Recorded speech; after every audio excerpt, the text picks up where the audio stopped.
Hey folks, welcome back to Ed's Garage at Bannister Hyundai, but a different Bannister Hyundai. Today we are in beautiful Kamloops, British Columbia, and what we're doing today is we're going to compare the 2023 Santa Cruz and the 2023 Santa Fe. Now these are both in the calligraphy trim. I've got my old wife with me. She's raring to go in the Santa Cruz here, and basically I know that these vehicles are very, very different and they're not often compared, but in reality, there's a lot of similarities too. So they both have an 8-speed automatic wet dual clutch transmission. They both have the same engine. It's a 2.5 liter turbo 4-cylinder, makes 285 horsepower, 311 foot-pounds of torque. So pretty much exactly the same drivetrains in both of these vehicles. The other thing to consider is that they're both basically the same price, within about $1,000 or $2,000 within of each other. So both calligraphy trims, so the very, very top models of both vehicles. But yeah, first thing we're going to do is we're going to jump in and take them both for a spin. A very, very long spin, actually. We're going to be driving these vehicles for about 2.5 hours in total. And that'll give us a real good idea of whether or not we like them. So let's have a look at these vehicles a little bit before we go, and we'll start there. All right, for the 2023 Santa Fe calligraphy, this vehicle, of course, is going to have more storage space, and it's going to be a little bit more comfortable on the road. And one of the best aspects of this one versus the Santa Cruz is the fact that you have a power passenger seat. Now, on the Santa Cruz, of course, it's a manual seat. Now, looking in the Santa Fe, obviously there's going to be a ton of legroom and a ton of headroom. Check this out. Leslie's got lots of space above her head and definitely good legroom as well. All right, so leaving the seat exactly where she had it, we're going to jump into the back now and check to see what kind of legroom and headroom we've got in the back.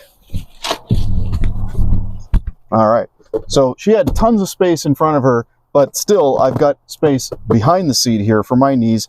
And of course, I can recline the seat as well. I've got lots of headroom in here as well. So comparatively speaking to the Santa Cruz, definitely a lot more legroom in here. As far as the headroom goes, similar. Now, one of the really cool things with the Santa Fe is the automatic power liftgate. So let's check this out. So basically, Leslie's just walking over, gets close to the back of the vehicle, and waits just a few seconds, and voila, the tailgate opens up. So a nice hands-free tailgate system that doesn't require any user input other than standing behind the vehicle. Now, in the back of the Santa Fe, we have 1,000 liters of storage space with the seats up. But check this out. Underneath the floor, there's a really cool grocery organizer and extra space back there. Now, with the seats down, of course, with just press those two buttons there, that opens that up to 2,000 liters of space, just over 2,000 liters of total cargo volume. Both the Santa Fe and the Santa Cruz are equipped with a 2.5 liter turbocharged 4-cylinder, making about 280 horsepower and a whopping 311 foot-pounds of torque. They're also both equipped with an 8-speed wet dual clutch transmission for quick and smooth shifts. Compared to the Santa Cruz, the Santa Fe also has more manipulation on the power seat. You've got a seat extension right here, which you'll notice is moving this bit, and also 4-way lower back support. The Santa Fe is also, of course, equipped with a massive panoramic sunroof. Check out this huge glass sunroof, and of course, the front glass does open up as well. And it goes all the way over the back seat. So check this out. Huge panoramic glass sunroof.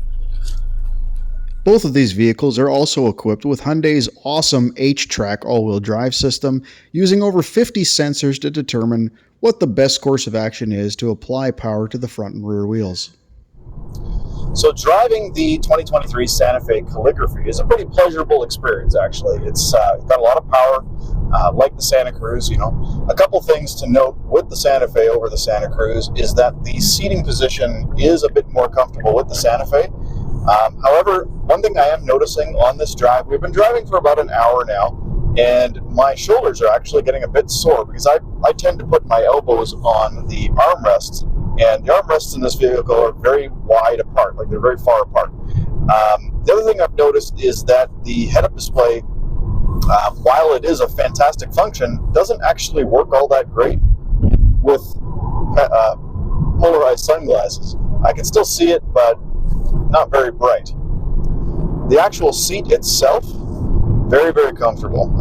We've been in this now for about like I said, about an hour and a half of driving, and the seat is still very, very comfortable. It's not super soft, and it's not rock hard. It's kind of nice because it kind of conforms to your body's shape. So no problems at all after an hour and a half on the road so far. Another cool thing is the highway drive assist. Works pretty good. I don't know about other brands necessarily how good theirs are going to be. This one is able to, follow the lines on the road for the most part. Around tighter turns, it does let go, so it's not a autonomous vehicle. Of course, you do need to still have your hands on the wheel. But yeah, still works relatively well. So very comfortable, very, very quiet. Next thing we're actually going to do is a decibel test on this one, just like we're going to do on the Santa Cruz. All right, we're going to try some passing here. We're currently doing 90. That's not the speed limit, so I'm going to just go ahead and speed up to the speed limit, which was 120, but now it looks like it's going to be 100. That's okay. We got a little bit of a boost of acceleration there. Absolutely no problems accelerating with this vehicle. All right, so we're going to do a quick decibel test. I'm going 122 right now. It's down to 120. And let's have a look. So we're going to be real quiet here and see what the decibel reading is. All right, so there you have it. What's our average? 73.2. So 73.2 decibels. Now keep in mind the road surface that we're on, as you can probably tell just by looking through the video here, it's not the greatest. It's a rougher surface road. I am picking up a little bit of wind noise coming from the A-pillars, but it's pretty moderate. I think if you were to have the music on at any level, you wouldn't even really notice it. All right, let's see how long it takes for the lane keep assist or highway drive assist to actually just give up and relinquish control. So I'm going to let go now.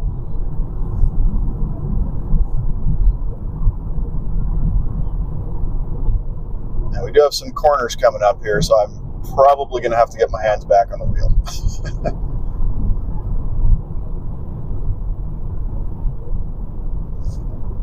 Okay, it's now told me keep hands on steering wheel, but it's still steering itself. Haven't actually done anything yet, just keeping my hands over the wheel here. Now it's constantly dinging. Have a look at the screen here.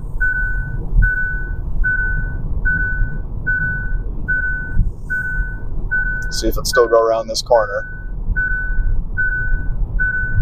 It's still providing all the steering input. Got some people behind me that aren't going to be too happy.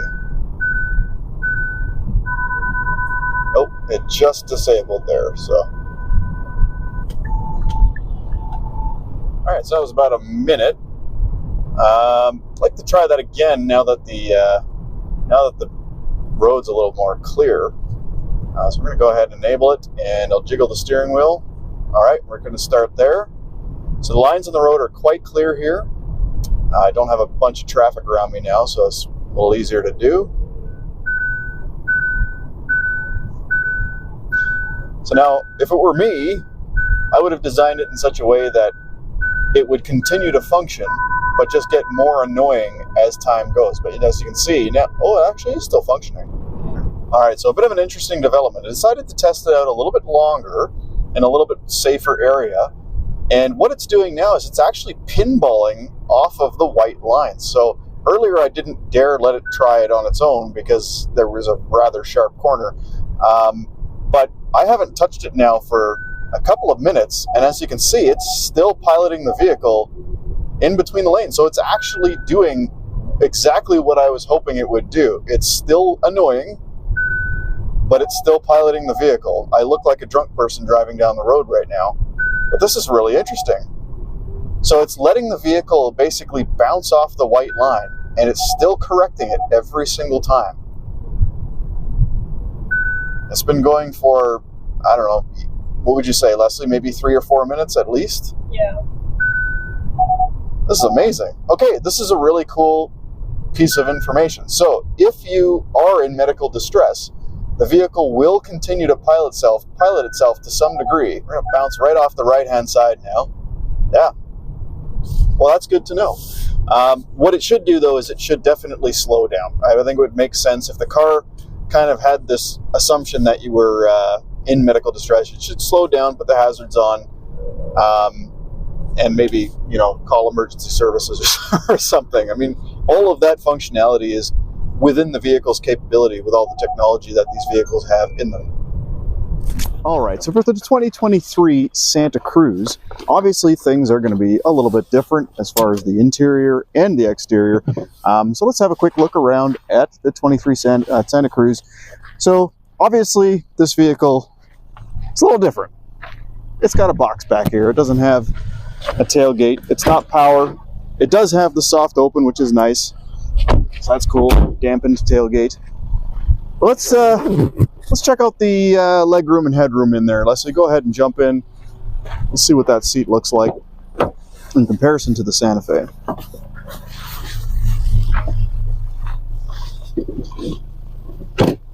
What do you think? Is that comfortable? It's quite comfortable, but it has no power seat.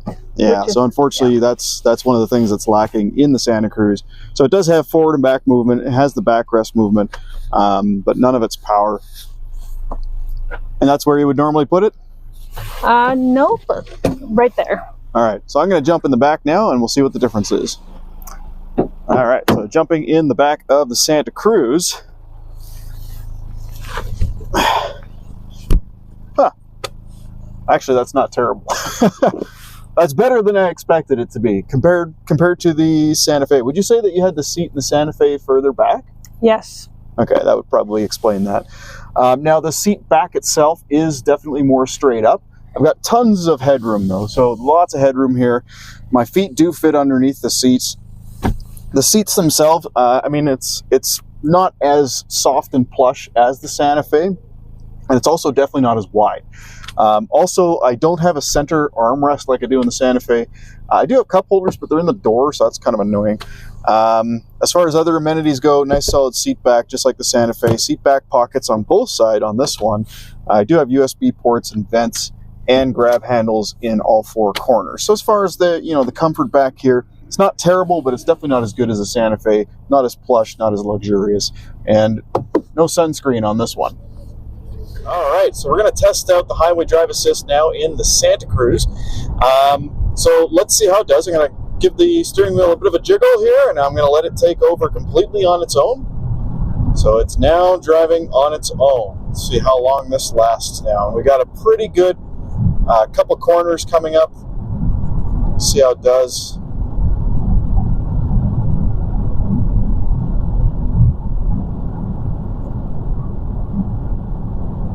So I already feel like this is longer than the last time.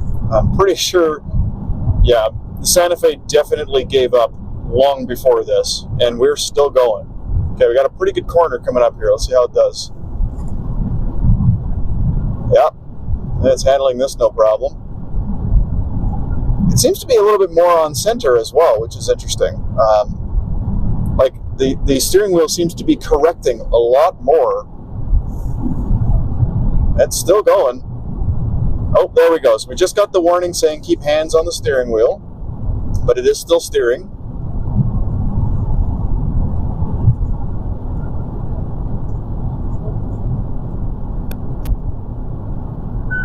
There we go. The first warning's just come up. I may have to take control here. I'm still not controlling. I've got my hands on the wheel just in case here to take over.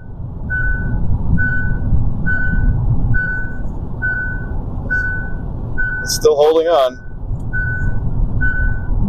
This is going for a significantly longer period of time than the Santa Fe, though. Even now that the warning is on, it's still going. Oh, there we go. Okay, check this out. Highway drive assist canceled. Okay, it's now bouncing off the lines, but notice actually our speed is going down. It says driver's grasp not detected. Driving speed will be limited. And the vehicle is now slowing down quite significantly. All right. Let's go back up here. All right, so clearly not all highway drive assist is created equal in Hyundais. The Santa Cruz definitely doing a much better job, especially keeping its position in the lane. But at the same time, it's actually reducing speed, which is exactly what I was hoping that the Santa Fe would do and didn't do. The Santa Fe just continued on going the speed that I had the cruise control set to. So very interesting. It's a much different system from one Hyundai to another.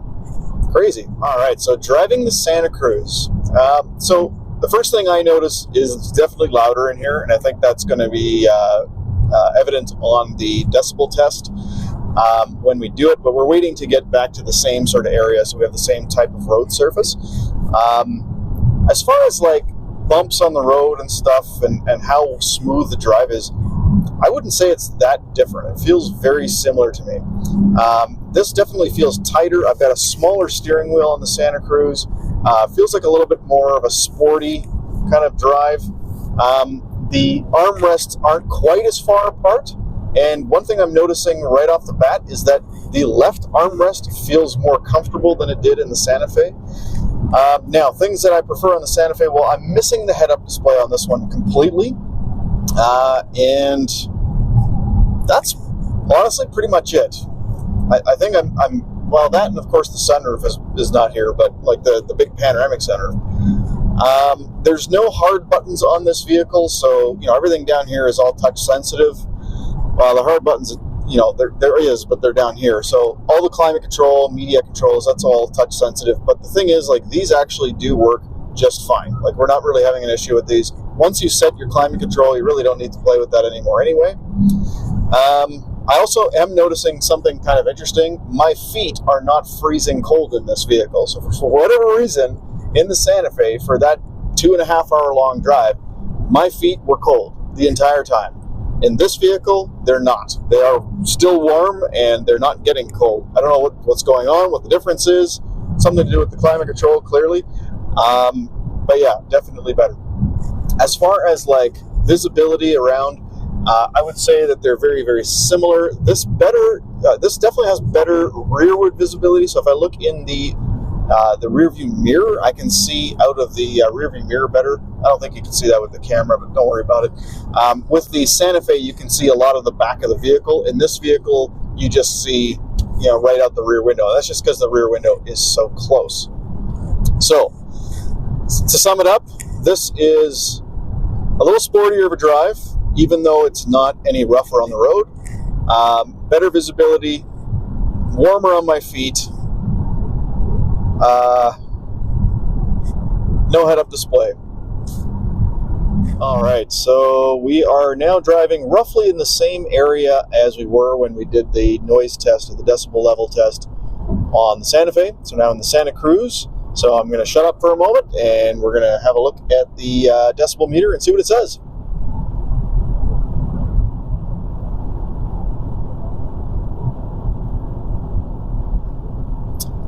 All right, what do we got for an average? 72.4. Huh, that's basically the same. The other vehicle was, well, wait, no, the Santa Fe was 73, wasn't it? I think the Santa Fe was 73. Okay, that's very interesting. Now, obviously, that decibel level is not 100% accurate. We're using a cell phone to figure that out, so that's going to be off. But mainly what's important is which was higher, and strangely, the Santa Fe was higher. This one does sound noisier, though, but I think the road noise, like the actual tires hitting the road, that doesn't sound as loud. But there seems to be less wind noise, and maybe that's just because this is a newer vehicle. Obviously, the Santa Fe is on an older platform, so maybe they just figured out some better aerodynamic efficiencies. Oh, look at this. This is where the truck is in the ditch. Yeah, so this really is almost exactly where we did the sound test. Okay, we are back from our long drive today. So 2.5 hours spent in both the Santa Fe and the Santa Cruz. And behind me here in my garage, I have for you the winner of today's little competition between those two vehicles. Yeah, let's check to see what we got here. Now, keep in mind, both vehicles are very, very good options. But without further ado, let's see who won this little competition.